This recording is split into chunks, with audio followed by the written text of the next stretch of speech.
ನಂಬಿದ್ದೀನಿ. ನೀವು ನಂಬ್ರಿ, ನಿಮ್ಮ ಜೀವಿತದಲ್ಲಿ ದೇವರ ಮಹಿಮೆಯನ್ನು ಕಾಣ್ತೀರಾ. ನೀವು ನಂಬ್ರಿ, ನಿಮ್ಮ ಜೀವಿತದಲ್ಲಿ ಅದ್ಭುತಗಳನ್ನ ಕಾಣ್ತೀರಾ. ನೀವು ನಂಬದೆ ಹೋದರೆ ಏನು ಪ್ರಯೋಜನ ಇಲ್ಲ ಪ್ರಿಯ ಸಹೋದರ ಸಹೋದರಿ.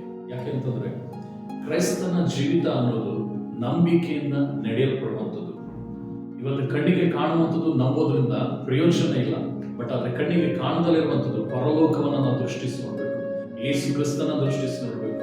ನಾವು ಆತನ ಮಹಿಮೆಯನ್ನು, ಆತನ ಅದ್ಭುತವನ್ನು ನಾವು ದೃಷ್ಟಿಸಿ ನೋಡಬೇಕು. ನಾವು ನಂಬುವಾಗ ನಮ್ಮ ಜೀವಿತದಲ್ಲಿ ಎಲ್ಲಾ ಕಾರ್ಯಗಳು ನಡೀತದೆ. ಹಲ್ಲೆಲೂಯಾ. ಈ ದಿನವೂ ಸಹ ನಿಮ್ಮೊಟ್ಟಿಗೆ ದೇವರು ಮಾತನಾಡಲಿಕ್ಕಿದ್ದಾರೆ.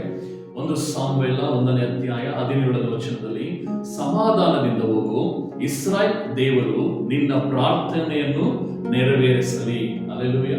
ನಿನ್ನನ್ನು ನೋಡಿ ಹೇಳ್ತಾ ಇದ್ದಾರೆ, ಇಲ್ಲಿವರೆಗೂ ಪ್ರಾರ್ಥನೆ ಮಾಡ್ತಿದ್ದೆ, ಇಲ್ಲಿವರೆಗೆ ಯಾವುದೋ ವಿಷಯದಲ್ಲಿ ವಿಜ್ಞಾಪನೆ ಮಾಡ್ತಾ ಇದೆ, ಇಲ್ಲಿವರೆಗೆ ಯಾವುದೋ ವಿಷಯಗಳಲ್ಲಿ ನೀನು ದೇವರ ಸಮ್ಮುಖದಲ್ಲಿ ಪ್ರಾರ್ಥನೆ ಉಪವಾಸಗಳೊಟ್ಟಿಗೆ ನೀನು ಕಳೀತಾ ಇದೆ.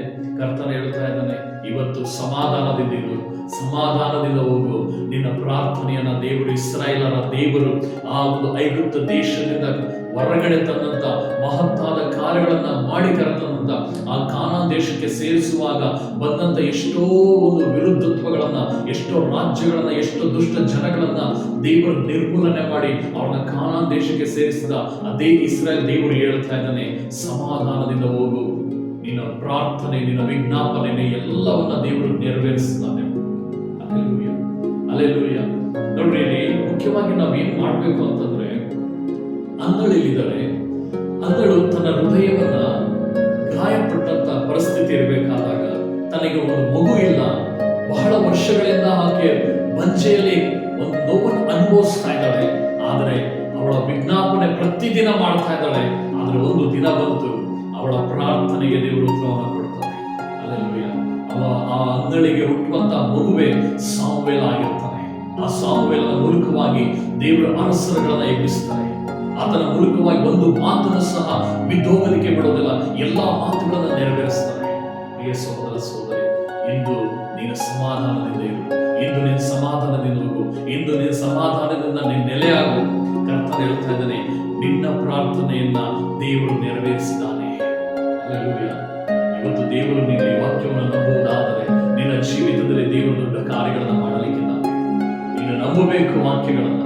ನೀನು ನಂಬದೆ ಏನೋ ಸ್ಥಾನ ಎಂಬುದಾಗಿರುವಾಗ ಅದು ಯಾವುದು ನಿನ್ನ ಲೈಫಲ್ಲಿ ನೆರವೇರೋದಿಲ್ಲ. ಹಲ್ಲೆಲೂಯಾ. ನಿನ್ನ ಜೀವಿತವನ್ನು ಇವತ್ತು ಒಪ್ಪಿಸಿಕೊಡ್ತೀಯ. ನೀನು ಇವತ್ತು ದೇವರ ವಾಕ್ಯವನ್ನು ನಂಬ್ತೀಯ.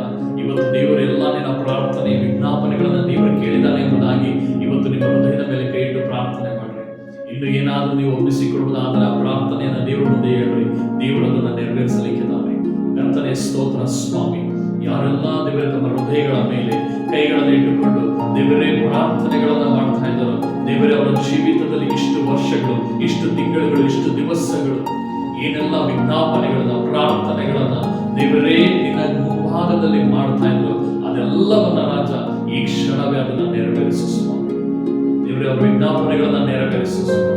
ದೇವರೇ ಅದು ಅಂದಳ ಜೀವಿತವನ್ನ ಬದಲಾಯಿಸಿದ ಹಾಗೆ, ಆಕೆಯ ಬಂಜೆತನವನ್ನ, ಅವಮಾನವನ್ನ ರಾಜ ನೀಗಿಸಿದ ಹಾಗೆ ಪ್ರತಿಯೊಬ್ಬವರ ಜೀವಿತದಲ್ಲೂ ರಾಜ ದೇವರೇ ಇಂಥ ಅವಮಾನಗಳು, ಸಂಕಷ್ಟಗಳಿಂದ ಬಿಡುಗಡೆ ಮಾಡಿಸುವ ಪ್ರತಿಯೊಬ್ಬೊಬ್ಬರನ್ನು ದೇವರೇ ಆಶೀರ್ವದಿಸು. ಅವರ ವಿಜ್ಞಾಪನೆ, ಅವರ ಎಲ್ಲವನ್ನ ಪ್ರಾರ್ಥನೆಯನ್ನ ನೀನು ಲಾಲಿಸಿ ಉತ್ತರಿಸು ಸ್ವಾಮಿ. ಬಿಡುಗಡೆ ಮಾಡು ನಜರೇತಿನ ಯೇಸುವಿನ ನಾಮದಲ್ಲಿ.